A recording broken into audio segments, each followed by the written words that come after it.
नमस्कार दोस्तों, इस वीडियो में आप डीएलएड प्रथम सेमेस्टर के वर्ष 2023 में पूछे गए बाल विकास प्रश्न पत्र का कंप्लीट पेपर सॉल्यूशन देखने जा रहे हैं। अगर आप प्रीवियस ईयर डीएलएड प्रथम सेमेस्टर के सभी वर्षों के कंप्लीट पेपर सॉल्यूशन को डिटेल में देखना चाहते हैं तो इस वीडियो के बाद इस वीडियो का डिस्क्रिप्शन जरूर चेक करिएगा। चलिए दोस्तों, आज के इस महत्वपूर्ण वीडियो को शुरू करते हैं। पहला प्रश्न आप अपने स्क्रीन पर देख पा रहे होंगे, केंद्रीय प्रवृत्ति का मापक नहीं है। तो देखिए, मध्यमान की बात करें, मध्यांक की बात करें और बहुलक की बात करें तो ये तीनों केंद्रीय प्रवृत्ति के माप के अंतर्गत आते हैं। तो ये हमारा उत्तर नहीं होगा क्योंकि हमसे नहीं पूछा गया है। तो प्रसार जो होता है वो केंद्रीय प्रवृत्ति का मापक नहीं होता है। ऑप्शन नंबर 3 यहाँ पर बिल्कुल सटीक जवाब हो जाएगा। अगला प्रश्न पूछा गया था, थॉर्नडाइक ने सीखने से संबंधित मुख्य कितने सिद्धांतों का प्रतिपादन किया है। तो मुख्य 3 नियम उन्होंने दिए हैं और गौड़ 5 नियम दिए हैं। तो हमारा उत्तर क्या हो जाएगा, मुख्य नियम 3 हो जाएगा। ठीक है, चलिए बढ़ते हैं अगले प्रश्न की तरफ। नवजात शिशु में हड्डियों की संख्या होती है। तो नवजात शिशु में हड्डियों की कुल संख्या जो होती है वो 270 होती है। कितना हो जाएगा, 270। इसका बिल्कुल सटीक जवाब हो जाएगा। आप लोग देखेंगे कि जो नवजात बच्चे होते हैं उनकी उंगलियां, उनके हथेली बहुत ज़्यादा लचीली होती हैं। क्यों? क्योंकि उन बचपन में उनमें ज़्यादा हड्डियां होती है और धीरे धीरे, जैसे मान लीजिए ये बच्चे का उंगली है तो इस प्रकार से छोटी छोटी उंगलियां इस प्रकार से कनेक्ट होती हैं और जब वो बच्चा बड़ा होता है तो ये पूरा मिल करके एक हड्डी बन जाता है। इसीलिए बचपन में नवजात के समय उनमें हड्डियों की संख्या अधिक होती है और जैसे जैसे उनकी उम्र बढ़ती जाती है उनका बॉडी का लचीलापन धीरे धीरे कम होने लगता है क्योंकि हड्डियां आपस में जुड़ गई होती हैं। ठीक है, तो हमसे यही पूछा गया था, नवजात शिशु में हड्डियों की संख्या 270। इसका बिल्कुल सटीक जवाब हो जाएगा। अगला प्रश्न पूछा गया था, क्रिया प्रसूत अधिगम सिद्धांत के प्रतिपादक हैं। ध्यान से समझिएगा, ये पूछा जा रहा है RS थियरी। देखिए, क्रिया का मतलब क्या होता है, रिस्पॉन्स होता है, और S प्रसूत यानी कि स्टिमुलस के सेंस में हमसे पूछा जा रहा है। तो देखिए, अभी तक आपने SR थियरी पढ़ा होगा जो कि थॉर्नडाइक ने दिया था, यानी कि जब कोई उद्दीपक होगा तो उसे देख करके हम लोग प्रतिक्रिया देते हैं।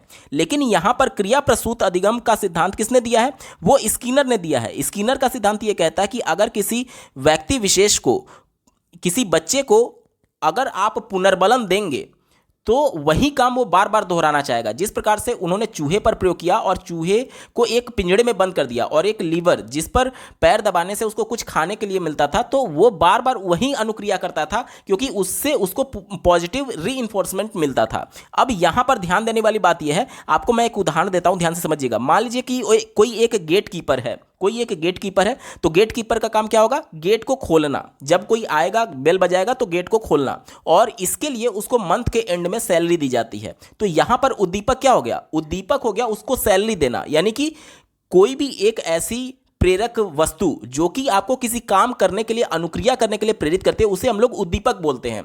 ठीक है, तो यहां पर उसकी सैलरी जो है वो उसके लिए उद्दीपक है, लेकिन उसको सैलरी स्टार्टिंग में नहीं मिल रही है, अंत में मिल रही है, महीने के अंत में। सबसे पहले वो अनुक्रिया कर रहा है कि जब कोई आकर के बेल बजा रहा है तो वो गेट को खोल रहा है। यानी कि रिस्पॉन्स पहले उसने किया और स्टिमुलस उसको बाद में मिला, पॉजिटिव रीइंफोर्समेंट यानी सैलरी उसको बाद में मिला। तो इसी को बोलते हैं RS थियरी, जो कि किसने दिया है, स्किनर ने दिया है। तो क्रिया प्रसूत अधिगम का सिद्धांत किसके द्वारा दिया गया, स्किनर। इसका बिल्कुल सटीक जवाब हो जाएगा। बढ़ते हैं अगले प्रश्न की तरफ। आपराधिक प्रवृत्ति का सर्वाधिक विकास होता है। तो आपराधिक प्रवृत्ति का सर्वाधिक विकास जो होता है वो किशोरावस्था में होता है। क्यों? किशोरावस्था को उतल पुतल की अवस्था कहते हैं। मानसिक रूप से बच्चे इसमें बहुत ज़्यादा डिस्टर्ब रहते हैं। आप लोग देखेंगे कि किशोरावस्था की जो एज होती है वो 12 से 18 के बीच में होती है। यही वो एज ग्रुप है जब बच्चे के शरीर में विभिन्न प्रकार के परिवर्तन होते हैं और वो विपरीत लिंग के प्रति आकर्षित होने लगता है, जिसकी वजह से विभिन्न प्रकार के आपराधिक प्रवृत्ति उसमें जन्म लेते हैं। इसके अलावा इसमें बच्चे जो होते हैं, उनके जो सहपाठी होते हैं, वो जो कहते हैं, उनको लगता है कि यही सही है। उनके माता पिता लाख उनको अच्छा सुझाव दे दें, लेकिन वो उनके अगेंस्ट में चले जाते हैं और इस वजह से उनमें आपराधिक प्रवृत्ति धीरे धीरे आने लगती है। बच्चे में एक तो शारीरिक रूप से अचानक से परिवर्तन होता है, क्योंकि इससे पहले जब बच्चा बाल्यावस्था में था तो बाल्यावस्था में उसमें किसी भी प्रकार का लिंग के आधार पर शरीर में उभार या फिर इस प्रकार का परिवर्तन नहीं होता है। लेकिन जैसे ही बालक किशोरावस्था में जाता है तो उसमें लिंग के आधार पर लड़की है तो अलग और लड़का है तो अलग कुछ शारीरिक रूप से परिवर्तन होता है, जिससे बच्चा खिंचा खिंचा रहने लगता है, तनाव में रहने लगता है और इसकी वजह से वह धीरे धीरे आपराधिक प्रवृत्ति की तरफ मुड़ने लगता है। इसीलिए इसको बोलते हैं आपराधिक प्रवृत्ति सबसे ज्यादा किसमें होता है, ऑप्शन नंबर 3 किशोरावस्था में होता है। विकल्प नंबर 3 बिल्कुल सटीक जवाब हो जाएगा। अगला प्रश्न पूछा गया था, संज्ञानात्मक क्षमता की कमी से व्यक्तित्व में किसमें कठिनाई होती है। संज्ञानात्मक क्षमता का मतलब क्या होता है, ध्यान से समझिएगा। संज्ञान मतलब कि किसी भी नई चीज के बारे में जानना। जब आप किसी भी नई चीज के बारे में जानने की क्षमता क्षमता आप में कम है, यानी कोई भी नया जानकारी आपको नहीं मिल रहा है। जब कोई नया जानकारी नहीं मिल रहा है तो आपके बुद्धि का विकास क्या होता है, धीरे धीरे रुक जाता है। तो यानी ये बौद्धिक विकास में कठिनाई होगा अगर संज्ञानात्मक क्षमता की कमी होगी तो, ठीक है, क्योंकि आपका बुद्धि डायरेक्टली उससे प्रभावित हो रहा है। क्योंकि बौद्धिक क्षमता क्या होता है, किसी भी प्रश्न को हम लोग कैसे सॉल्व कर पा रहे हैं वही तो बुद्धि कहलाता है। अब चूंकि आप नए ज्ञान को अडॉप्ट नहीं कर पा रहे हैं, नए ज्ञान को प्राप्त नहीं कर पा रहे हैं क्योंकि आप में संज्ञानात्मक क्षमता की कमी है, तो उस दौरान आप उस प्रश्न को सॉल्व करने में कठिनाई महसूस करेंगे। और इसी प्रकार की कठिनाई को हम लोग बौद्धिक विकास में कठिनाई बोलते हैं। ऑप्शन नंबर 2 इसका बिल्कुल सटीक जवाब हो जाएगा, ठीक है। चलिए अगला प्रश्न पूछा गया है, यहां पर बहुत सारे अभ्यर्थियों का यह कंफ्यूजन हो सकता है इसी वाले प्रश्न में कि बौद्धिक विकास की जगह क्या समायोजन हो सकता है क्या। देखिए, समायोजन जो होता है वो एक संकुचित पार्ट है और बौद्धिक विकास में समायोजन पहले से इंक्लूडेड है। कैसे, अगर मान लीजिए आपका बौद्धिक विकास ठीक से हुआ है तो आप कहीं नए जगह पर गए और आपसे कोई वहां पर लड़ रहा है कि नहीं ये मेरी किसी भी चीज़ को लेकर के, नहीं ये मेरी है, तुम यहाँ नहीं रह सकते, तो वहां पर आपकी बुद्धि अगर रहेगी तो आप उसको मैनेज कर सकते हैं कि हाँ ठीक है मैं भी इसी में एडजस्ट कर लूँगा या फिर मैं दूसरी जगह अपना कुछ व्यवस्था कर लूँगा। अगर आप में वो बौद्धिक विकास नहीं हुआ रहेगा तो आप भी उसी की तरह लड़ने लगेंगे। यानी कि जो समायोजन करने की क्षमता होती है वो बुद्धि से आती है और बुद्धि जो है यहां पर वो ब्रॉड सेंस में है, इसलिए समायोजन जो है वो पहले से ऑप्शन नंबर 2 में इंक्लूडेड है। ये थोड़ा संकुचित है इसलिए हमारा उत्तर नहीं होगा। यहां पर इस प्रश्न का जो सबसे अप्रोप्रिएट आंसर है वो ऑप्शन नंबर 2 ही होगा, ठीक है। चलिए अगला प्रश्न पूछा गया है, किसी दूसरी वस्तु की अपेक्षा एक ही वस्तु पर चेतना का केंद्रीकरण अवधान है, यह कथन किसका है। तो देखिए, डम्बिल ने एक स्टेटमेंट दिया था कि एक ही वस्तु पर चेतना को केंद्रित करना, इसे अवधान यानी कि ध्यान किसने कहा है, ये डम्बिल ने कहा है। ऑप्शन नंबर 3 यहां पर बिल्कुल एप्रोप्रिएट आंसर हो जाएगा। बात करेंगे अगले प्रश्न की, बुद्धि का विकास लगभग पूर्ण हो जाता है। तो बुद्धि का विकास कब पूर्ण हो जाता है ये हमसे पूछा जा रहा है, ध्यान से समझिएगा। जो संज्ञानात्मक विकास का सिद्धांत जीन पियाजे ने दिया था उसमें उच्चतम स्तर उन्होंने क्या बताया था, उसमें उच्चतम स्तर उन्होंने अमूर्त संक्रियात्मक अवस्था बताया था, जिसमें बच्चा अमूर्त रूप से चिंतन करने के लिए एक तरीके से तैयार हो जाता है। अब देखिए उनकी जो अवस्थाएं हैं जीन पियाजे की, 0 से 2 साल संवेदीगामक, उसके बाद से 2 से 7 साल पूर्व संक्रियात्मक, 7 से 11 साल मूर्त संक्रियात्मक और 11 प्लस आपका अमूर्त संक्रियात्मक होता है। 11 प्लस में जाकर के बच्चा अमूर्त रूप से चिंतन करना शुरू कर देता है। अमूर्त जो कि प्रत्यक्ष तौर पर उसके सामने नहीं है उसके बारे में भी चिंतन करना शुरू कर देता है। तो इसे ही तो बोलेंगे कि बुद्धि का सबसे ज्यादा विकास हो रहा है, क्योंकि जो बच्चा के आंख के सामने नहीं है उसके बारे में भी वो चिंतन करके प्रश्न को सॉल्व कर पा रहा है। यानी बुद्धि का विकास सबसे ज्यादा इसी अवस्था में होगा, अमूर्त वाले में। अमूर्त वाले का एज ग्रुप 11 प्लस होता है। अब चारों विकल्प में देखिए कौन सा ऐसा अवस्था है जिसमें बच्चे की एज 11 प्लस होगी। शैशवावस्था तो होगा नहीं, क्योंकि 0 से 6 साल माना जाता है, तो ये तो उत्तर होगा नहीं। बाल्यावस्था भी नहीं होगा, 6 से 12 साल माना जाता है। यहां पर 11 प्लस दिया गया है, यहां पर देखिए 6 वाला भी आएगा, तो ये तो उत्तर होगा नहीं ना, क्योंकि 11 प्लस का कहने का मतलब कि जो भी एज ग्रुप होगा इसमें वह 11 के ऊपर होना चाहिए। तो यहां पर बाल्यावस्था में तो 6 से लेकर के 10 साल तक का तो भी बच्चा आ रहा है ना, तो इसलिए हमारा नहीं होगा। किशोरावस्था देखिए 12 से 18 वर्ष होता है, तो ये वाला एज ग्रुप देखिए ये डायरेक्टली इससे जुड़ा हुआ है, इसीलिए इसका सही उत्तर क्या हो जाएगा, किशोरावस्था। क्यों, क्योंकि किशोरावस्था में बालक जो है वो अमूर्त चिंतन के लिए तैयार हो जाता है और अमूर्त तौर पर सोचना शुरू कर देता है, यानी इसी में सबसे ज्यादा बुद्धि का विकास बच्चे में होगा। ऑप्शन नंबर 3 इसका बिल्कुल एप्रोप्रिएट आंसर हो जाएगा। अगला प्रश्न पूछा गया है, सीखने को प्रभावित करने वाला सबसे महत्वपूर्ण कारक क्या है। देखिए, प्रभावित तो सभी करेंगे, लेकिन सबसे प्रभावपूर्ण महत्वपूर्ण कारक हमसे पूछा जा रहा है। सबसे महत्वपूर्ण कौन सा होगा, ध्यान से समझिएगा। अगर चौथे विकल्प से शुरुआत करें, चौथा विकल्प दिया गया है स्मृति। स्मृति यानी कि आपके कॉन्शियस माइंड में जो कुछ भी आप रिट्रीव कर पा रहे हैं, यानी सूचना को पुनः प्राप्त कर पा रहे हैं जरूरत पड़ने पर, उसे ही हम लोग स्मृति बोलते हैं।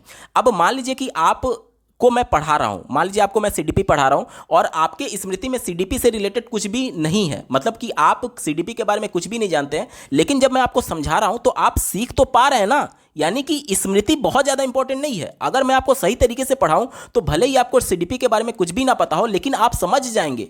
ये मेरे समझाने के तरीके पर डिपेंड करता है। तो आप उसके बारे में रटे हुए हैं या नहीं, आपके माइंड में है या नहीं, आपके स्टोरेज में है या नहीं, ये ज्यादा इंपॉर्टेंट नहीं है, ठीक है। उसके बाद से दिया गया ध्यान। ध्यान भी यहाँ पर बहुत ज़्यादा इंपॉर्टेंट नहीं होता है। क्यों नहीं होता है, ध्यान से समझिएगा। इसलिए नहीं होता है क्योंकि आप लोगों ने देखा होगा कि आप जब बचपन में, जब आपका जन्म आपके परिवार में हुआ था, तो उस समय आप ध्यान लगा करके भाषा को नहीं सुन रहे थे, लेकिन बावजूद इसके आपके माता पिता, आपके आसपास के लोग और आपके परिवार के सदस्यों के द्वारा जो भाषा बोली जा रही थी, आपने उनका अनुकरण करते करते उस भाषा को बोलना सीख गया, आप बोलना सीख गए। यानी कि आप ध्यान नहीं दे रहे थे, लेकिन उन्हीं का एज इट इज अनुकरण करते करते करते करते आप उस भाषा को सीख गए। यानी कि ध्यान भी बहुत ज़्यादा इंपॉर्टेंट नहीं है, ठीक है। इसके बाद से अब हमारे पास दो ही विकल्प बचा। अब इन दोनों विकल्प में बहुत ज़्यादा विवाद होता है, लेकिन एग्जैक्ट जो आंसर है वो ऑप्शन नंबर 1 है, प्रेरणा इसका बिल्कुल सटीक जवाब हो जाएगा। कैसे, ध्यान से समझिएगा। रुचि भी सीखने को प्रभावित करती है। आपने एक सिद्धांत पढ़ा होगा, तत्परता का नियम, यानी कि बालक तत्पर कब रहेगा किसी चीज को सीखने के लिए, जब वो रुचि लेगा। लेकिन जो रुचि होता है ना, वो परमानेंट नहीं होता है। जैसे कि आप देखिए, आज आपका किसी खाने की चीज़ में, मीठे चीज़ को खाने में हो सकता है कि आपका इंटरेस्ट हो, लेकिन जैसे जैसे आपकी एज बढ़ेगी तो हो सकता है कि आपका ये मीठा खाने वाला जो रुचि है वो तीखा खाने में परिवर्तित हो जाए। यानी रुचि जो होता है ना, वो हमेशा परिवर्तित होता रहता है। जैसे मान लीजिए आज एक बालक है जिसका पढ़ाई में मन लग रहा है, पढ़ाई में वो रुचि ले रहा है, लेकिन कल को हो सकता है कि किसी भी कारणवश वो रुचि ना लेने लगे। किसी भी कारणवश हो सकता है कि उसका पढ़ाई से मन हट जाए, हो सकता है कि सही से टीचर ना पढ़ा रहे हो, इस वजह से वो बच्चा रुचि ना ले। इसलिए रुचि जो होता है वो परिवर्तनशील होता है। रुचि जो होता है वो परिवर्तनशील होता है। अगर बच्चे का रुचि खत्म तो समझ लीजिए वो सीखना भी खत्म हो गया। लेकिन जो प्रेरणा होता है ना, मोटिवेशन जो होता है, उसके वजह से बच्चे में रुचि खुद ब खुद पैदा होती है। कैसे, ध्यान से समझिएगा। मान लीजिए एक बच्चा है जो कि गरीब परिवार में पैदा हुआ है। गरीब परिवार में पैदा हुआ, वो बचपन से गरीबी देख रहा है कि मेरे घर में खाने के लिए पैसे नहीं है, इसके अलावा कोई बीमार हो रहा है तो उसके इलाज के लिए पैसे नहीं है। तो उसके मन में एक इंटरनल मोटिवेशन जनरेट होता है, एक आग रहती है कि मुझे कुछ ना कुछ करके अपने परिवार के लिए इतना पैसा कमाना है कि एटलीस्ट अब भविष्य में जाकर के मेरे परिवार का कोई भी सदस्य भूखा ना सोए, या फिर पैसे की कमी की वजह से वो उसका इलाज ना रुके। तो ये क्या है, ये आग उसके अंदर जो पैदा हुई है उस गरीबी की वजह से, वो उसको बार बार मोटिवेट करेगी। अब बच्चा पढ़ाई में रुचि ले रहा है या नहीं, ये इंपॉर्टेंट नहीं है, वो उसको इतना मोटिवेट कर देगी कि बिना रुचि के बावजूद भी वह मोटिवेट हमेशा रहेगा कि मुझे पढ़ाई करना है। अब यहां पर रुचि इंपॉर्टेंट नहीं हुआ, मोटिवेशन इंपॉर्टेंट हुआ, क्योंकि मोटिवेशन की वजह से बच्चे रुचि लेंगे ही लेंगे। तो ये जो रुचि होता है ना, ये मोटिवेशन की वजह से आता है। रुचि जो होता है वो मोटिवेशन की वजह से आता है। अब ध्यान से समझिएगा, अब वो जो गरीब बच्चा था, वो उसके अंदर है कि मुझे कुछ ना कुछ करना है। अब कुछ ना कुछ करना है, अब वो जानता है कि हो सकता है कि ये सब्जेक्ट मेरे लिए रुचि का विषय नहीं है, बावजूद इसके वो पढ़ाई जरूर करेगा, क्योंकि उसको वो दिख रहा है कि मैं अपने परिवार की गरीबी को दूर करूंगा। इसलिए रुचि से ज्यादा इंपॉर्टेंट जो होता है वो प्रेरणा होता है, मोटिवेशन। क्या होता है, मोटिवेशन सबसे ज्यादा इंपॉर्टेंट होता है। ध्यान से समझिएगा। एक और मैं आपको उदाहरण देता हूं, आपके सभी डाउट क्लियर हो जाएंगे। मान लीजिए आपके घर में 3 से 4 साल का बच्चा है जिसमें अभी नैतिकता नहीं है। आप उससे 1 गिलास पानी लाने के लिए बोलेंगे कि बेटा 1 गिलास पानी ला दो, वो नहीं लाएगा। क्यों नहीं लाएगा? क्योंकि अभी उसमें नैतिकता नहीं है कि मुझे बड़े के बातों का सम्मान करना है या फिर उनका आदर करना है। लेकिन जैसे ही आप उसको एक चॉकलेट निकाल करके देंगे, बोलेंगे बेटा 1 गिलास पानी ला दो, मैं आपको एक चॉकलेट दूंगा। अब बच्चे की रुचि उस चॉकलेट में है, उस चॉकलेट में है रुचि, इसलिए वो आपको भाग करके जाएगा, 1 गिलास पानी ला करके देगा। लेकिन कभी ना कभी तो एक ऐसा टाइम पीरियड आएगा जब बच्चे का चॉकलेट से मन भर जाएगा, यानी उसकी रुचि खत्म हो जाएगी। उसके बाद अगर आपने बोला कि बेटा 1 गिलास पानी ला दो, तब वो आपको पानी ला करके नहीं देगा। क्यों? क्योंकि वो अपनी रुचि यानी चॉकलेट की लालच में पानी ला करके दे रहा था, ना कि आपके कहने की वजह से। यानी रुचि जो है वो परिवर्तित हो सकती है, लेकिन मोटिवेशन जो है, अब जो गरीब बच्चा है उसका मोटिवेशन कभी परिवर्तित नहीं होगा, क्योंकि उसके माइंड में ये बैठा हुआ है कि मुझे मेरे परिवार के लिए कुछ ना कुछ करना है, अपनी गरीबी को दूर करने के लिए कुछ ना कुछ करना है। यानी प्रेरणा परिवर्तित होने के बहुत कम चांसेस रहते हैं। इसलिए सीखने को प्रभावित करने का जो सबसे महत्वपूर्ण और प्रभावपूर्ण कारक होता है वो प्रेरणा होता है। उम्मीद करता हूं आपको समझ में आया होगा। इसका उत्तर क्या हो जाएगा? सटीक उत्तर है ऑप्शन नंबर 1, प्रेरणा इसका बिल्कुल सटीक जवाब हो जाएगा। अगला प्रश्न पूछा गया था, बालक के अभिप्रेरणा उत्पन्न करने का प्रमुख स्रोत क्या है? बालक में अभिप्रेरणा यानी कि मोटिवेशन कैसे जनरेट किया जा सकता है, यह प्रश्न हमसे पूछा जा रहा है। ध्यान से समझिएगा। पहला विकल्प दिया गया है उद्दीपक। उद्दीपक यानी कि स्टिमुलस। अब कोई भी एक ऐसा प्रेरक जो कि बालक को किसी काम को करने के लिए प्रेरित करता है, उसे हम लोग उद्दीपक बोलते हैं। अब मान लीजिए कि यहां पर मैं इसके जस्ट पहले वाले प्रश्न में जो गरीबी का एग्जांपल लिया था, मान लीजिए कि ये यहां पर जो गरीबी है, उस परिवार की जो गरीबी है, वो उस बच्चे को मोटिवेट कर रही है कि आप कुछ ना कुछ करके अपने परिवार की गरीबी को दूर करिए। तो यहां पर उद्दीपक क्या हो गया? उस परिवार की गरीबी, यानी इसकी वजह से बच्चे में मोटिवेशन जनरेट हुआ। तो ये हमारा उत्तर सही जवाब हो जाएगा। दूसरा देखिए, रुचि बोला जा रहा है। अब देखिए, तत्परता का नियम जो थॉर्नडाइक का नियम है, उसमें उन्होंने यही कहा था कि बच्चे किसी भी काम को करने के लिए तत्पर तभी रहेंगे जब बच्चे उसमें रुचि लेते हैं। इसीलिए आप लोगों ने देखा होगा कि राष्ट्रीय शिक्षा नीति 2020 में बच्चों को प्राथमिक विद्यालयों में खेल के माध्यम से पढ़ाए जाने की बात कही गई है। क्यों? क्योंकि बच्चे खेल में रुचि लेते हैं, और जिस काम में रुचि लेंगे, भले ही आप उनको खेल के माध्यम से पढ़ा रहे हैं, तो वो रुचि खेल में ले रहा है, ना कि पढ़ने में। लेकिन चूंकि उसने रुचि ले लिया, तो अब वो पढ़ने के लिए भी तत्पर हो जाएगा। यानी कि उसमें पढ़ने की तत्परता यानी मोटिवेशन कैसे आया? रुचि की वजह से आया। इसके अलावा आवश्यकता, देखिए ध्यान से समझिएगा, उस गरीब परिवार में बच्चे ने देखा कि जब उसकी आवश्यकता थी पैसे की कि वह अपने परिवार का पेट भी नहीं पाल पा रहा है, साथ ही साथ अपने परिवार के लोगों का इलाज भी नहीं करा पा रहा है, यानी कि उसकी आवश्यकता क्या हो गई? मनी हो गई, पैसा हो गई। और उस आवश्यकता को पूर्ण करने के लिए वो पढ़ाई करेगा, खूब मेहनत करेगा, यानी वो इंटरनली मोटिवेटेड रहेगा। तो आवश्यकता भी यहां पर बिल्कुल सही जवाब है। अब 3 विकल्प तो हम लोग टिक कर नहीं सकते, इसलिए 3 को काट देते हैं और ऑप्शन नंबर 4 में दिया गया उपयुक्त सभी इसका बिल्कुल एप्रोप्रिएट आंसर हो जाएगा। अगला प्रश्न पूछा गया है, आनुवांशिकता का वाहक होता है। आनुवांशिकता का वाहक यानी कि जो आपके माता पिता, आपके दादा दादी से आपके जो आनुवांशिक गुण हैं जो ट्रांसफर हो रहे हैं पीढ़ी दर पीढ़ी, वो किसकी वजह से होता है? वो जीन्स की वजह से होता है। ऑप्शन नंबर 3 यहां पर बिल्कुल एप्रोप्रिएट आंसर हो जाएगा। अगला प्रश्न पूछा गया है, व्यक्तित्व मापन की सबसे अच्छी विधि है। देखिए ये सभी जो विधियां हैं वो व्यक्तित्व मापन की है। अब हमसे पूछा जा रहा है सबसे अच्छी, यानी कि आपने सुपरलेटिव डिग्री पढ़ा होगा, गुड बेटर बेस्ट, तो हमसे बेस्ट वाला पूछा जा रहा है, तो बेस्ट तो एक ही होगा ना। तो ये तो पहले ही कंफर्म हो गया कि ये सभी हमारा उत्तर नहीं होगा, क्योंकि इन तीनों में से केवल एक ही विधि बेस्ट हो सकती है। अब कौन सी विधि बेस्ट है इसके बारे में बात कर लेते हैं।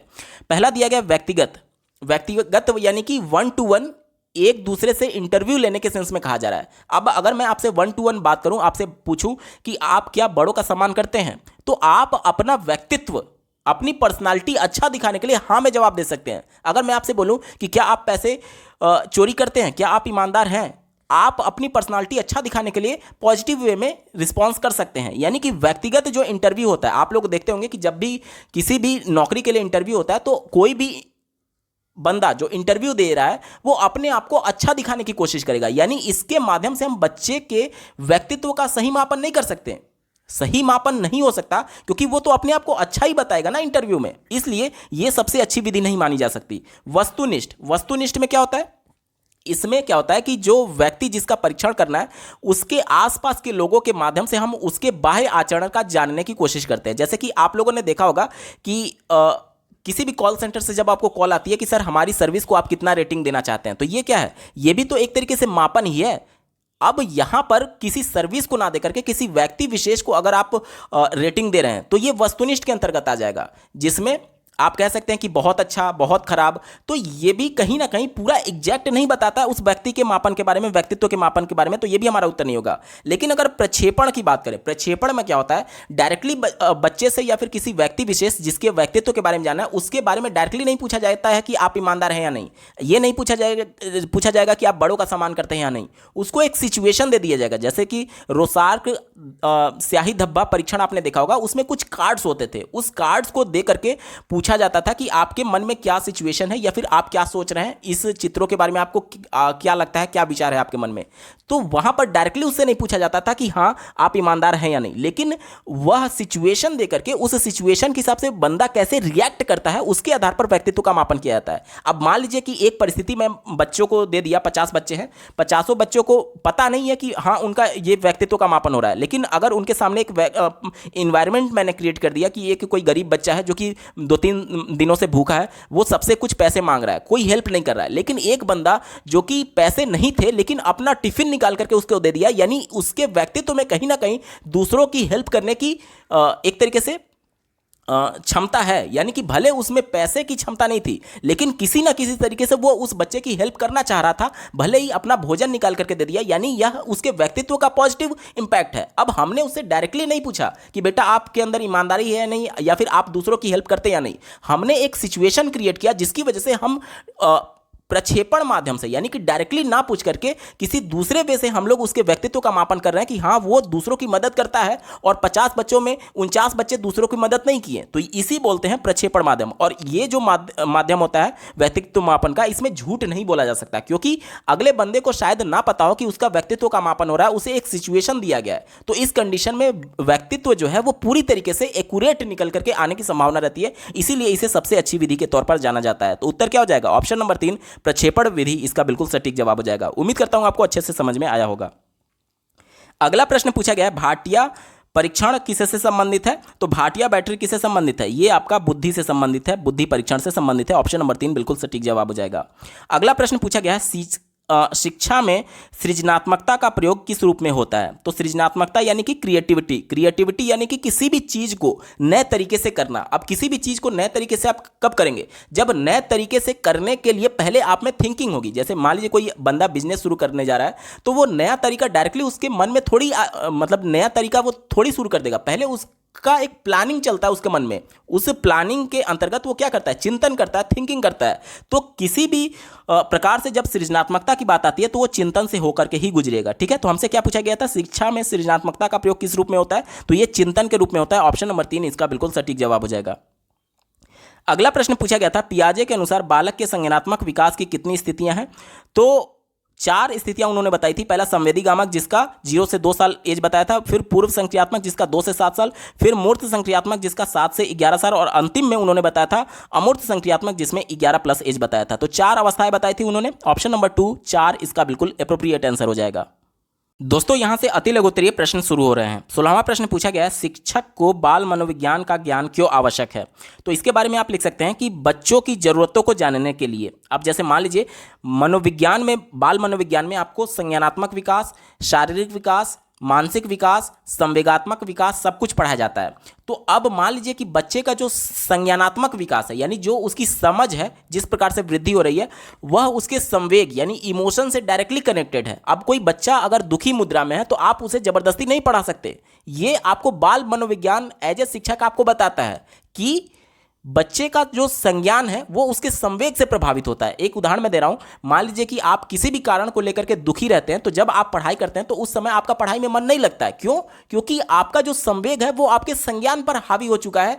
और लेकिन जब आप खुशी मुद्रा में रहते हैं तो उस दौरान आप पढ़ेंगे तो आपको चीजें समझ में आती हैं, यानी कि आपका संज्ञान आपके संवेग से पूरी तरीके से प्रभावित होता है। यह बाल मनोविज्ञान शिक्षक को बताता है। पहला तो ये हो गया।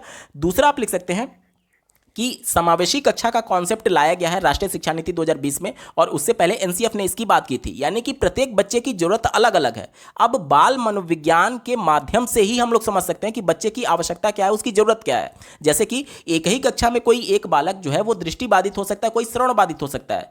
तो हमें उसकी आवश्यकता को जानेंगे तभी तो उसके बारे में उसको अच्छे ढंग से, उसको अच्छे विधि से पढ़ा सकेंगे। अब मान लीजिए कि मैं एक नॉर्मल टीचर हूं जो कि बाल मनोविज्ञान के बारे में नहीं जानता हूं, तो मैं बच्चों को सबको एक ही विधि से पढ़ाने की कोशिश करूंगा। लेकिन जो बच्चा दृष्टिबाधित है उसके लिए आवश्यकता क्या है कि या तो मैं उसको बोल करके बताऊं या तो उसको ब्रेल लिपि के माध्यम से बताऊं। अगर बच्चा श्रवण बाधित है तो उसकी आवश्यकता क्या है कि या तो मैं उसको कुछ विजुअल क्लिप्स दिखाऊं या तो कुछ भी एक तरीके से जो सबटाइटल्स होते हैं उसके माध्यम से बताया जाए। जैसे यूट्यूब पर आप देखेंगे कोई भी वीडियो तो इंग्लिश में या फिर हिंदी में सबटाइटल लिख करके आता है, तो उसको देख करके बच्चा उसको सुन तो सकता नहीं क्योंकि श्रवण बाधित है, लेकिन चीज़ों को देख करके वो समझ पाएगा। तो यहाँ पर बाल मनोविज्ञान बच्चों की ज़रूरतों को ध्यान में रखते हुए उनका अर्थपूर्ण अधिगम कराने के लिए शिक्षक को कहीं ना कहीं तैयार करता है। तो ये 2 प्रमुख कारक आप लिख सकते हैं। अगला प्रश्न पूछा गया है, बाल्यावस्था की प्रमुख 2 विशेषताएं लिखिए। पहला विशेषता आप लिख सकते हैं शारीरिक एवं मानसिक विकास में स्थिरता।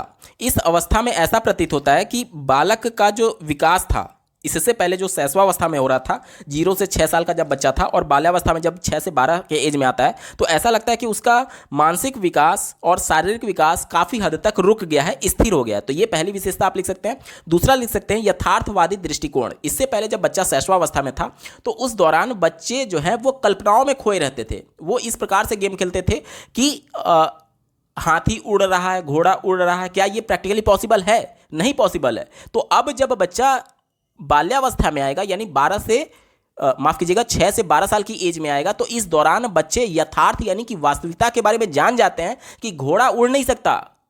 ये सभी चीजें अब बच्चे यथार्थवादी दृष्टिकोण उनमें विकसित हो जाता है। तो पहला आप लिख सकते हैं कि शारीरिक और मानसिक विकास में स्थिरता आ जाती है बाल्यावस्था में, और दूसरा लिख सकते हैं यथार्थवादी दृष्टिकोण विकसित हो जाता है। अगला प्रश्न पूछा गया है, बालक में विस्मृति कम करने के 2 उपाय बताइए। विस्मृति का मतलब क्या होता है? भूलना इसे कहते हैं। तो किस प्रकार से बच्चों के भूलने की गति को कम किया जा सकता है, ये हमसे पूछा जा रहा है। विस्मृति को कम करने के पहले उपाय में आप लिख सकते हैं कि पुनरावृत्ति। देखिए, जब भी आप किसी पाठ की बार बार पुनरावृत्ति करते हैं तो उन चीज़ों को आप लंबे समय तक धारण कर सकते हैं, यानी कि आप में विस्मृति कम होगी। जैसे कि आप कंपटीशन का तैयारी भी कर रहे हैं तो बार बार अगर आप सिलेबस को कवर करते रहेंगे तो आप उन सभी चीज़ों को लेकर के यूज्ड टू रहेंगे और कहीं ना कहीं वो चीज़ें आपके कॉन्शियस माइंड में हमेशा बनी रहेंगी। लेकिन अगर आप 1-2 महीने छोड़ देंगे तो आप देखेंगे कि चीज़ों को आप भूलने लगते हैं। तो यानी पुनरावृत्ति बहुत ज़्यादा जरूरी है विस्मृति को कम करने के सेंस में। ठीक है, दूसरा आप लिख सकते हैं कि जो एक तरीके से शिक्षण विधि अपनाई जा रही है वो बच्चों के लिए अर्थपूर्ण होनी चाहिए। अब मान लीजिए प्राइमरी का बच्चा है, कक्षा 1 से 5 का बच्चा है, उसके लिए जिस प्रकार से पीजी में पढ़ाया जाता है बच्चों को कि कक्षा में टीचर आए लेक्चर दे करके चले गए, तो क्या बच्चे इस प्रकार से सीखी हुई चीज़ों को लंबे समय तक धारण कर पाएंगे? नहीं कर पाएंगे, क्योंकि वह उनके रुचि का नहीं था। राष्ट्रीय शिक्षा नीति ये कहता है कि बच्चों को खेल के माध्यम से ही बताना है, क्योंकि बच्चे खेल में रुचि लेते हैं। तो जो शिक्षण विधि बच्चों के रुचि को ध्यान में रखते हुए शिक्षण कराएगा, उसके माध्यम से बच्चे जो है लंबे समय तक उस शिक्षण को या फिर उस अधिगम को, जो सीखी हुई बातें हैं, उसको लंबे समय तक धारण कर पाएगा। तो दूसरा इसमें आप क्या लिख सकते हैं कि उचित शिक्षण विधि का प्रयोग करते हुए बालक में विस्मृति को कम किया जा सकता है। अगला प्रश्न पूछा गया था, रुचि का शैक्षिक महत्व लिखिए। तो रुचि के बारे में आप लिख सकते हैं कि रुचि के माध्यम से ही बच्चे किसी काम को करने के लिए तत्पर रहते हैं। जैसे कि मान लीजिए प्राइमरी स्तर का बच्चा है तो वह खेल खेलने के लिए रुचि ले रहा है उसमें, तो यानी कि वो खेल खेलने के लिए तैयार रहेगा। लेकिन अगर आप उसको बोलेंगे कि बेटा किताब लेकर के अपने से बैठ करके पढ़ो, तो वो नहीं पढ़ पाएगा। क्यों? क्योंकि वो उसमें रुचि ही नहीं लेता है। यानी कि रुचि के माध्यम से बच्चे इंटरनली मोटिवेट होते हैं किसी भी काम को करने के सेंस में। तो हमें एज ए टीचर ये चाहिए कि इस प्रकार से बच्चों को शिक्षण कराएं ताकि वह उस काम में, उस पढ़ाई में, शिक्षण में रुचि ले। क्योंकि अगर वो रुचि लेने लगेगा तो वो इंटरनली मोटिवेट हो जाएगा खुद से पढ़ने के सेंस में। यही होता है तत्परता का नियम, जो कि थॉर्नडाइक ने दिया था। यानी रुचि के माध्यम से बच्चे खुद तत्पर होते हैं चीज़ों को सीखने के संदर्भ में, चीज़ों को करने के सेंस में। तो एज ए टीचर हमारी रिस्पॉन्सिबिलिटी ये होती है कि हम बच्चों में ज़्यादा से ज़्यादा रुचि लाएं पढ़ाई के प्रति, और इसी के लिए खेल के माध्यम से, कहानियों के माध्यम से पढ़ाए जाने की बात राष्ट्रीय शिक्षा नीति 2020 कहता है। अगला प्रश्न पूछा गया था, अधिगम स्थानांतरण संप्रत्यय को स्पष्ट कीजिए। अधिगम स्थानांतरण, देखिए स्थानांतरण का मतलब होता है ट्रांसफर होना, और अधिगम का मतलब होता है, अंग्रेजी में इसे लर्निंग बोलते हैं और इसी को हिंदी में सीखना भी बोलते हैं। यानी सीखने का स्थानांतरण क्या होता है, ये हमसे पूछा जा रहा है। ध्यान से समझिएगा। आपने 9th में, 8th में, 7th में एक प्रमेय पढ़ा होगा कि त्रिभुज के तीनों अंतःकोणों का योग क्या होता है, 180 अंश होता है। ये आपने एक प्रमेय पढ़ा कि त्रिभुज के तीनों अंतःकोणों का योग 180 अंश होता है। कोण ए धन कोण बी धन कोण सी बराबर कितना हो गया, 180 अंश। अब अगर मैंने आपसे एक प्रश्न पूछा कि ये बताइए कि मान लीजिए ये एक त्रिभुज है जिसमें ये 80 अंश का कोण है, ये 70 अंश का कोण है, तो ये कोण कितने अंश का होगा? अगर आपने इसका जवाब इस प्रमेय का प्रयोग करते हुए दे लिया, यानी आपने जो यहां सीखा था उसका प्रयोग आप यहां पर कर पा रहे हैं। यानी कि एक परिस्थिति में सीखी हुई संप्रत्यय का दूसरी परिस्थिति में उपयोग करके प्रॉब्लम यानी कि समस्या का समाधान करने की योग्यता को ही अधिगम स्थानांतरण संप्रत्यय कहते हैं। कैसे? ध्यान से समझिएगा। आपने एक परिस्थिति में यह प्रमेय सीखा कि त्रिभुज के तीनों अंतःकोणों का योग 180 अंश होता है। आपने ये नहीं सीखा कि 80 अंश ये है, 70 अंश ये है और ये कितने अंश का होगा, ये आपने नहीं सीखा था। आपने सिर्फ ये सीखा था। अब इसका प्रयोग करके आपने इस प्रॉब्लम को सॉल्व किया। यानी एक परिस्थिति में सीखी हुई ज्ञान का दूसरी परिस्थिति में ज्ञान को सीखने के लिए प्रयोग करना ही अधिगम का स्थानांतरण कहलाता है। तो उम्मीद करता हूं कि अब चीजें आपको स्पष्ट हुई होंगी। अगला प्रश्न पूछा गया था, व्यक्तित्व विकास में शिक्षा किस प्रकार प्रभावी है?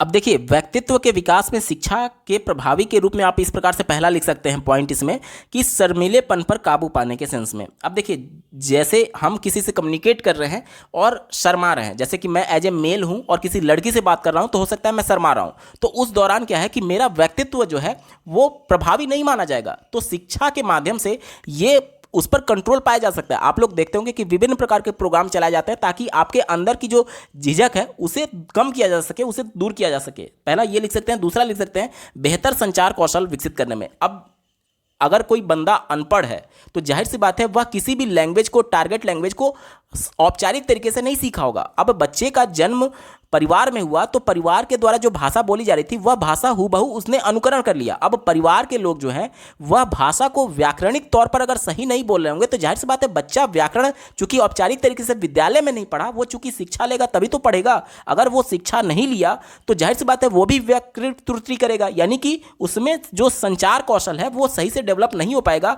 और इसकी वजह से उसका व्यक्तित्व पूरी तरीके से प्रभावित होगा। यानी शिक्षा के माध्यम से उसमें संचार कौशल को विकसित किया जा सकता है। तीसरा आप लिख सकते हैं नेतृत्व कौशल का निर्माण करना, यानी कि हमारी पर्सनालिटी ऐसी है कि हम सबको लीड कर सकते हैं। तो इसके लिए क्या जरूरी है? इसके लिए शिक्षा जरूरी है। आज मैं आपको अगर पढ़ा रहा हूं तो पढ़ाने के लिए मैं खुद भी तो पढ़ाऊं ना, यानी शिक्षा तो मेरी भी हुई होगी, तभी तो मैं आपको पढ़ा रहा हूं। यानी मेरी पर्सनालिटी आज ऐसी है कि मैं आपको पढ़ा पा रहा हूं। इसके लिए जरूरी क्या है? शिक्षा। मैं खुद पढ़ाऊं तब मैं आपको पढ़ा पा रहा हूं। तो इस प्रकार से आप लिख सकते हैं कि व्यक्तित्व विकास में शिक्षा के प्रभावी के बारे में। ठीक है, अगला प्रश्न पूछा गया था बुद्धि की कोई एक परिभाषा बताइए। तो बुद्धि के बारे में आप लिख सकते हैं कि बुद्धि एक समुच्चय या सार्वजनिक क्षमता है जिसके सहारे व्यक्ति उद्देश्यपूर्ण क्रिया करता है, विवेकशील चिंतन करता है और वातावरण के साथ प्रभावकारी ढंग से समायोजन करता है। ठीक है, तो ये बुद्धि के बारे में आप परिभाषा के तौर पर लिख सकते हैं। अगला प्रश्न पूछा गया है शैशवावस्था के प्रमुख 2 विशेषताओं को लिखिए। पहला विशेषता इसके बारे में आप लिख सकते हैं कि इसमें जो बच्चे का मानसिक विकास होता है वो बहुत तीव्र गति से होता है। आप लोगों ने कई बार सुना होगा कि बच्चे को जो कुछ भी बनना होता है वो शुरुआत के 5 सालों में बन जाता है। यानी कि शैशवावस्था मानसिक विकास, संज्ञानात्मक विकास के लिए बहुत महत्वपूर्ण होता है। ये पहला आप लिख सकते हैं। दूसरा आप लिख सकते हैं कि इसमें जो शारीरिक विकास होता है वो बहुत तीव्र होता है। आप लोग देखेंगे कि अचानक से शरीर में हाइट बहुत तेजी से बढ़ती है शैशवावस्था में, 0 से 6 साल की एज के ग्रुप में। तो यहां पर दूसरा आप लिख सकते हैं कि इनकी शारीरिक विकास बहुत तीव्र गति से होती है। अगला प्रश्न पूछा गया है समायोजन क्या है। तो जीन पियाजे का ये एक महत्वपूर्ण टर्म है। जीन पियाजे ने अपने सिद्धांत में ये बताया था बच्चे किसी भी नए इंफॉर्मेशन को किस प्रकार से प्राप्त करते हैं। इसके लिए 2 स्टेप उन्होंने बताया था। पहला उनके द्वारा बताया गया था एसिमिलेशन, जिसे आत्मसात्करण बोलते हैं। क्या बोला था उन्होंने? एसिमिलेशन।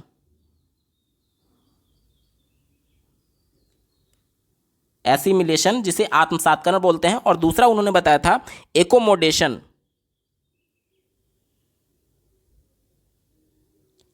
एकोमोडेशन को ही हिंदी में समायोजन बोलते हैं। अब ध्यान से समझिएगा, किसी भी नए इंफॉर्मेशन को बच्चा किस प्रकार से प्राप्त करता है।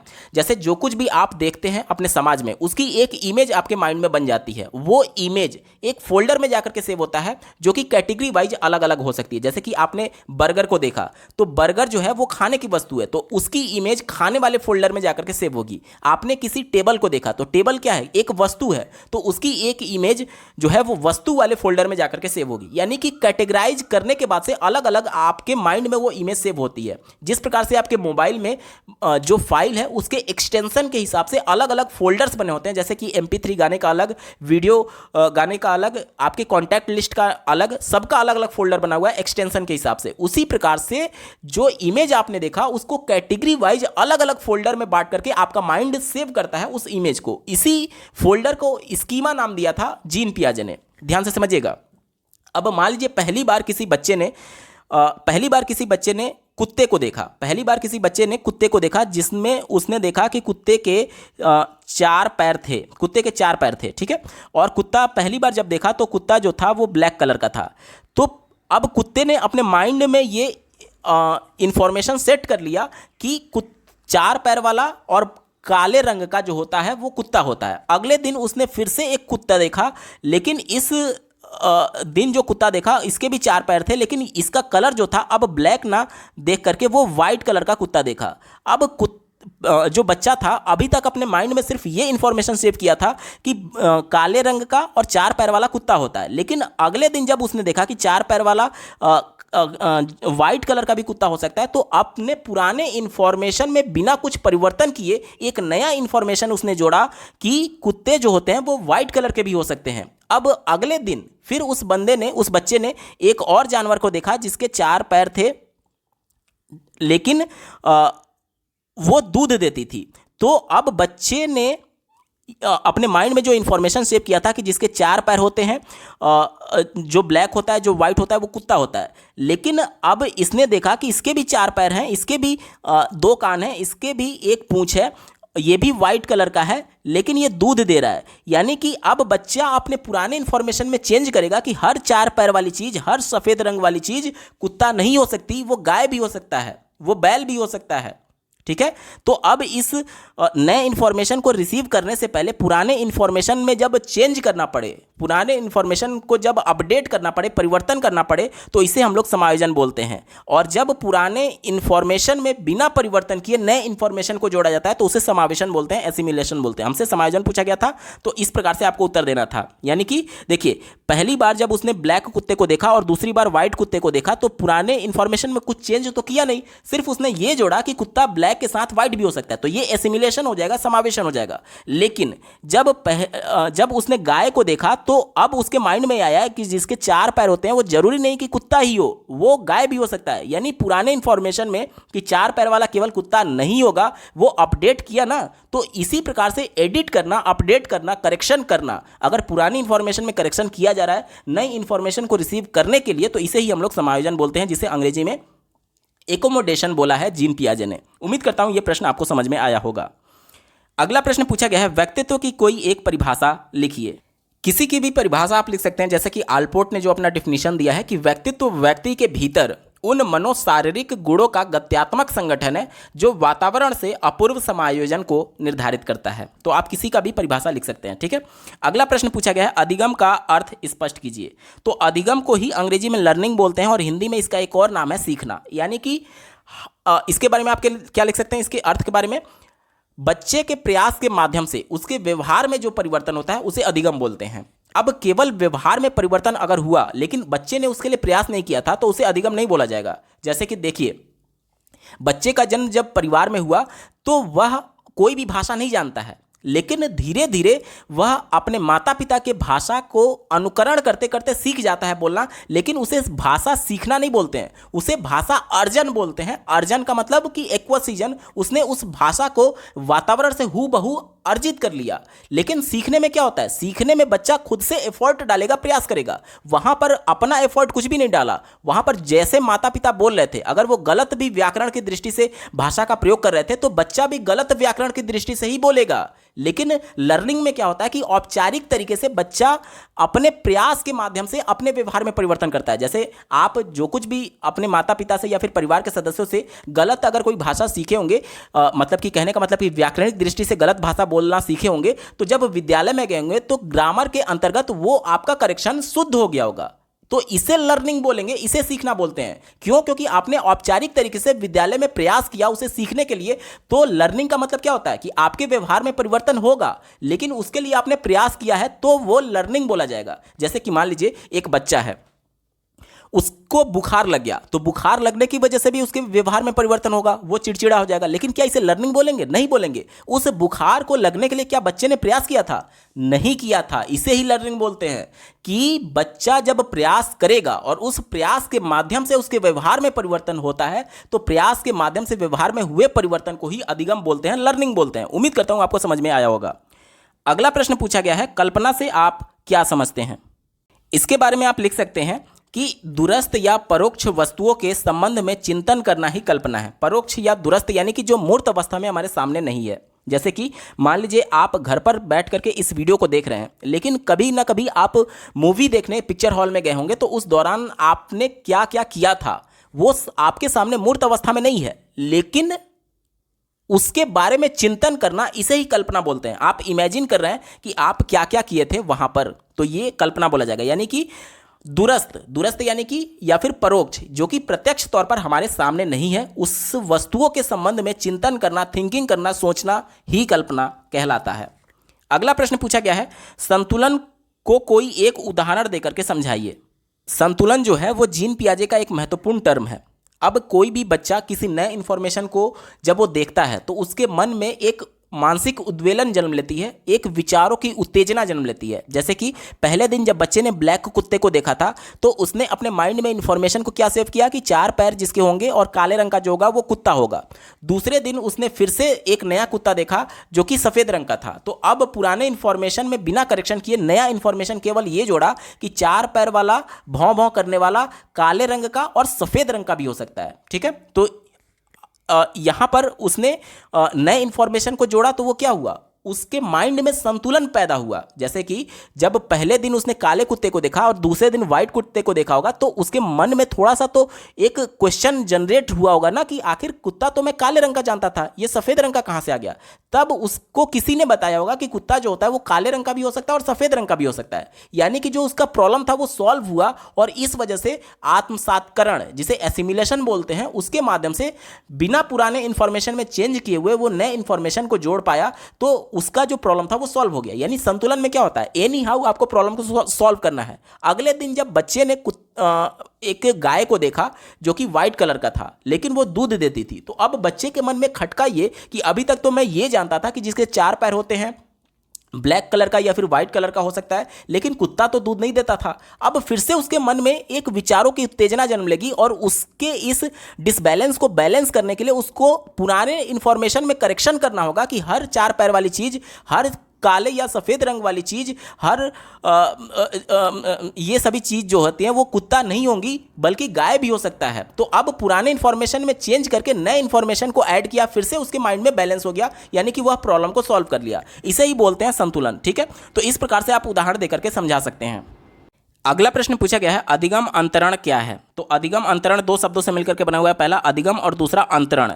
अंतरण को फिर से हम लोग ट्रांसफर बोलते हैं, और अधिगम का मतलब सीखना, यानी कि ट्रांसफर ऑफ लर्निंग हमसे पूछा जा रहा है। तो जब पूर्व ज्ञान नए ज्ञान को सीखने में प्रभाव डालता है तो इसे अधिगम अंतरण कहते हैं। ठीक है, पूर्व ज्ञान जब नए ज्ञान को सीखने में प्रभाव डालेगा तो इसे ही अधिगम अंतरण बोलेंगे। ये 3 प्रकार के होते हैं। पहला धनात्मक, जैसे कि मैंने आपको उदाहरण दिया था कि अगर मैंने आपको प्रमेय पढ़ाया कि त्रिभुज के तीनों अंतःकोणों का योग 180 अंश होता है, और उसके बाद अगर प्रॉब्लम को आपने सॉल्व कर लिया, यानी कि ये क्या है, ये धनात्मक है। जो आपका पूर्व ज्ञान था उसका प्रयोग करके आपने नए ज्ञान को प्राप्त किया, तो ये धनात्मक अंतरण हो जाएगा। ठीक है, दूसरा होता है ऋणात्मक, यानी कि जब पूर्व ज्ञान आपको नए ज्ञान सीखने में बाधा उत्पन्न करे तो इसे हम लोग ऋणात्मक अधिगम अंतरण बोलते हैं, यानी कि बाधा उत्पन्न करेगा तो ऋणात्मक हो जाएगा। और तीसरा होगा शून्य। अब मान लीजिए कि कोई एक ऐसा सिचुएशन है जिसमें आपका जो पूर्व ज्ञान है वो नए ज्ञान को ना तो पॉजिटिव तौर पर ना तो निगेटिव तौर पर इंपैक्ट करता है, तो वहां पर क्या होता है, वहां पर शून्य अंतरण बोला जाएगा। तो उम्मीद करता हूं कि यह प्रश्न आपको समझ में आया होगा।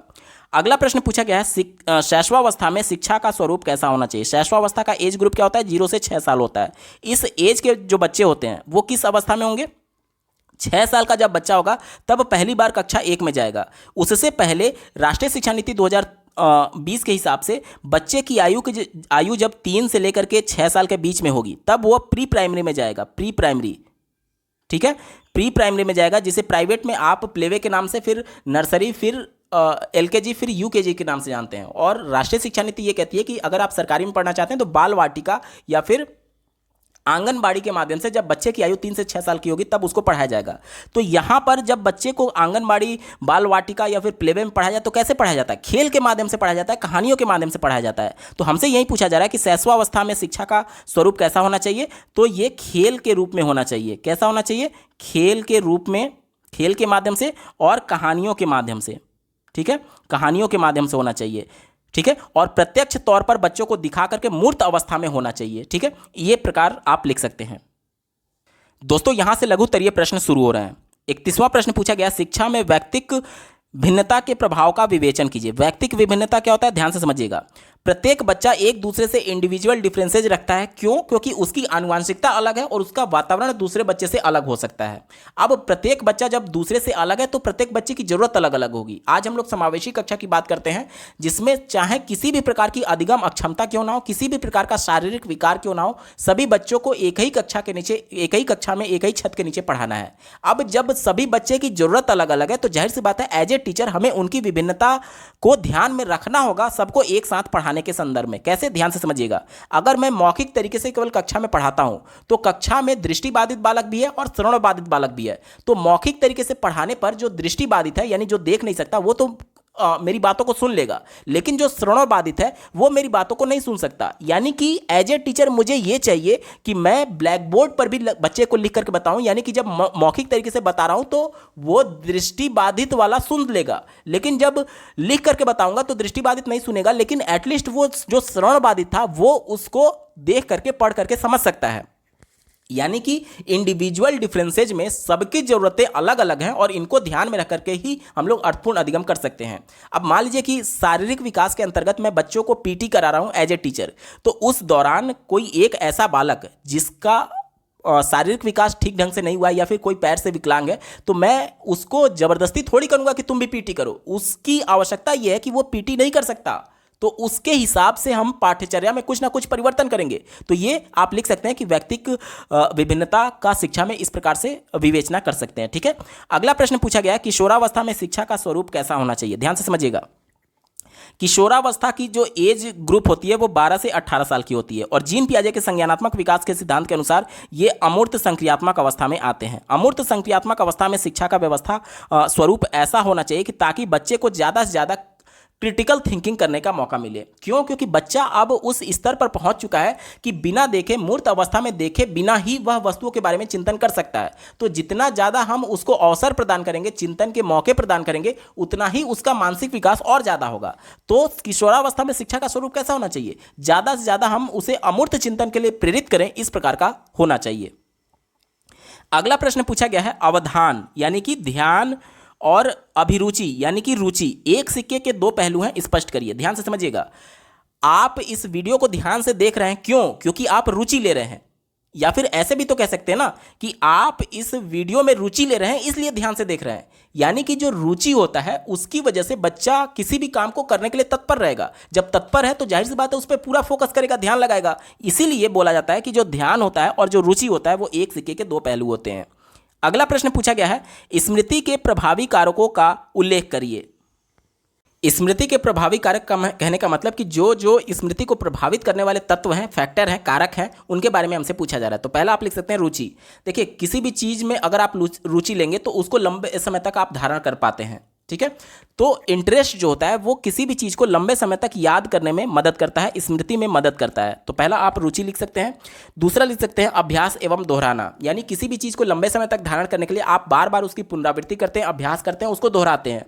तीसरा आप लिख सकते हैं कि इच्छा शक्ति, यानी कि मैं आपको पढ़ा रहा हूं लेकिन आपकी खुद की इच्छा शक्ति नहीं है, तो मैं कितना भी अच्छा पढ़ाने की कोशिश क्यों ना कर लूं, आप इसको नहीं अडॉप्ट कर पाएंगे, नहीं लंबे समय तक धारण कर पाएंगे। यानी कि आपकी खुद की भी इच्छा शक्ति होनी चाहिए, तभी आप इसको लंबे समय तक धारण कर पाएंगे। ठीक है, अगला लिख सकते हैं शारीरिक स्वास्थ्य। मान लीजिए कि आप बहुत तत्पर भी हैं, रुचि भी ले रहे हैं, लेकिन आपका शरीर आपका साथ नहीं दे रहा है, आप किसी बीमारी से ग्रसित हैं जिसमें आप पूरा फोकस कर ही नहीं पा रहे हैं, तो उस दौरान भी है जो स्मृति होती है वो पूरी तरीके से प्रभावित होती है। तो शारीरिक स्वास्थ्य भी इसमें महत्वपूर्ण कारक निभाता है। अगला प्रश्न पूछा गया था, प्रक्षेपी परीक्षण से आप क्या समझते हैं? किन्हीं दो प्रक्षेपी परीक्षण का नाम बताइए। प्रक्षेपी परीक्षण के बारे में आप लिख सकते हैं कि यह व्यक्तित्व मापन का एक प्रमुख एक तरीके से विधि है, जिसमें बालक का व्यक्तित्व मापन करने के लिए प्रत्यक्ष तौर पर उससे प्रश्न या फिर उसका साक्षात्कार नहीं किया जाता है। ठीक है, हमसे दो प्रक्षेपी विधियों के नाम लिखने के लिए भी पूछा गया था। तो रोशार्क शाही धब्बा परीक्षण, दूसरा आप लिख सकते हैं बालकों का अंतर्बोध परीक्षण, तीसरा लिख सकते हैं चित्र पूर्ति परीक्षण, चौथा लिख सकते हैं प्रासंगिक अंतर्बोध परीक्षण, पांचवा लिख सकते हैं शब्द साहचर्य परीक्षण। तो ये सभी प्रक्षेपी परीक्षण के उदाहरण हैं, कोई भी दो आप लिख सकते हैं। अगला प्रश्न पूछा गया है, सीखने के वक्र से आप क्या समझते हैं? इनके विभिन्न प्रकारों का उल्लेख करिए। सीखने के वक्र के बारे में आप लिख सकते हैं कि बच्चे के द्वारा किए जा रहे प्रयास और उसमें हुए व्यवहार में परिवर्तन, जिसे अधिगम बोलते हैं, इसके बीच खींचे गए ग्राफ को हम लोग सीखने का वक्र बोलते हैं। अब सीखने का वक्र जो होता है वो टोटल 4 प्रकार का होता है, जिसमें पहला जो होता है वो होता है सरल वक्र। सरल वक्र, ठीक है, यानी कि बच्चा जब प्रयास कर रहा है तो प्रयास के माध्यम से उसके व्यवहार में लगातार परिवर्तन होता है, तो ये सीधी रेखा प्राप्त होती है, इसीलिए इसे सरल वक्र बोलते हैं। ठीक है, ये हो गया पहला प्रकार। दूसरा होता है उन्नतोदर वक्र। क्या होता है दूसरा? उन्नतोदर वक्र। देखिए नाम से ही स्पष्ट हो रहा है, उन्नत करने वाला वक्र, यानी कि यहां पर जो हम लोग ग्राफ खींचेंगे वो किस प्रकार से होगा कि बच्चे का जो प्रयास है, यहाँ पर जो प्रयास है और जो अधिगम है, प्रयास के माध्यम से उसमें लगातार इस प्रकार से परिवर्तन हो रहा है। ठीक है, यानी कि इसमें क्या होता है कि प्रारंभ में सीखने की गति तीव्र होती है, इसके पश्चात अधिगम की मात्रा धीरे धीरे कम होने लगती है। देखिए ये प्रारंभ है, यहाँ पर देखिए अचानक से ये इतना सीख गया कम प्रयास में ही, लेकिन यहाँ पर जैसे ही जाएंगे तो देखिए प्रयास वो कर रहा है, ये प्रयास है, प्रयास तो बढ़ रहा है, लेकिन सीखने की गति जो है देखिए इतना ही बढ़ा, इतना ही बढ़ा, जबकि प्रयास यहाँ से लेकर के यहाँ तक किया। ये लंबाई देखिए और ये लंबाई देखिए, यही मैं आपको समझाने की कोशिश कर रहा हूँ कि बच्चा प्रयास करेगा लेकिन उसकी गति सीखने की थोड़ी धीमी पड़ जाती है। और स्टार्टिंग में क्या होता है, स्टार्टिंग में सीखने की गति तीव्र होती है, तो इसे क्या बोलते हैं, उन्नतोदर वक्र बोलेंगे। और तीसरा होता है नतोदर। नतोदर वक्र में क्या होता है, ध्यान से देखिएगा, इसमें क्या होता है कि ये मान लीजिए बच्चे का प्रयास हो गया और ये अधिगम हो गया, तो इसमें जो ग्राफ बनेगा वो कुछ इस प्रकार से बनेगा। यानी कि बच्चा यहाँ पर देखिए प्रयास कम कर रहा है लेकिन सीख रहा ज़्यादा जा रहा है। देखिए ये प्रयास है और ये सीखने का वक्र है, यानी कि इस नतोदर वक्र में समय अथवा प्रयास के साथ अधिगम की मात्रा अधिक होती है। देखिए बच्चा ज़्यादा सीख रहा है कम प्रयास में ही, तो इसे क्या बोलेंगे, इसे बोलेंगे नतोदर वक्र। और चौथा और अंतिम जो होता है वो मिश्रित वक्र होता है। इसमें क्या होता है कि जो हमने दूसरा वाला पढ़ा उन्नतोदर और जो तीसरा पढ़ा नतोदर, उसका मिक्स रूप होता है। जैसे कि किस प्रकार से बनेगा, देखिए इस प्रकार से कुछ वक्र बनेगा, यानी कि इसमें दोनों की प्रॉपर्टी होगी, तो इसीलिए इसे मिश्र वक्र बोला जाता है। तो टोटल 4 प्रकार के वक्र होते हैं अधिगम के। ठीक है, चलिए अगला प्रश्न पूछा गया था, बाल विकास का क्षेत्र स्पष्ट कीजिए। बाल विकास का क्षेत्र कहने का मतलब कि बाल विकास का प्रयोग हम लोग कहाँ कहाँ पे कर सकते हैं, किन किन क्षेत्रों में कर सकते हैं, स्कोप क्या है, ये हमसे पूछा जा रहा है। तो पहला आप लिख सकते हैं कि बाल विकास की विभिन्न अवस्थाओं के अध्ययन में। दूसरा लिख सकते हैं बाल विकास के विभिन्न पहलुओं का अध्ययन करने में। तीसरा लिख सकते हैं बाल विकास को प्रभावित करने वाले तत्वों के अध्ययन करने में। चौथा लिख सकते हैं बाल व्यवहार एवं अंतःक्रिया का अध्ययन करने में, कि किस प्रकार बच्चे एक दूसरे से इंटरेक्शन करते हैं। इसके अलावा बालकों की रुचियों का अध्ययन करने में, बालकों के व्यक्तित्व का मूल्यांकन करने में। अगला लिख सकते हैं व्यक्तिक विभिन्नताओं के अध्ययन में। तो ये सभी इसके क्षेत्र हैं। ठीक है, अगला प्रश्न पूछा गया है, तर्क और चिंतन को स्पष्ट कीजिए। तो तर्क के बारे में आप लिख सकते हैं कि जो तर्क होता है वह विशिष्ट उद्देश्यों की एक चरणबद्ध प्रक्रिया होती है। इसके बारे में और एक परिभाषा लिख सकते हैं मन के द्वारा जो दिया गया है कि तर्क व्यक्ति के विगत अनुभवों के आधार पर किसी समस्या का हल ना होने की दशा में पूर्व अनुभवों के व्यवस्थित विश्लेषण द्वारा समस्या का समाधान प्राप्त होने की स्थिति है। ठीक है, तो ये तर्क के बारे में आप लिख सकते हैं। और चिंतन के बारे में पहले भी आपसे पूछा गया था, तो चिंतन के बारे में आप लिख सकते हैं कि चिंतन शब्द का प्रयोग उस प्रक्रिया के लिए किया जाता है जो किसी लक्ष्य की प्राप्ति के लिए विचारों की श्रृंखला से जुड़ी हुई हो। ये वैलेंटाइन का परिभाषा है। ठीक है, तो इस प्रकार से आप चिंतन और तर्क के बारे में लिख सकते हैं। अगला प्रश्न पूछा गया है, व्यक्तित्व की व्याख्या कीजिए। व्यक्तित्व मापन आप किस प्रकार करेंगे।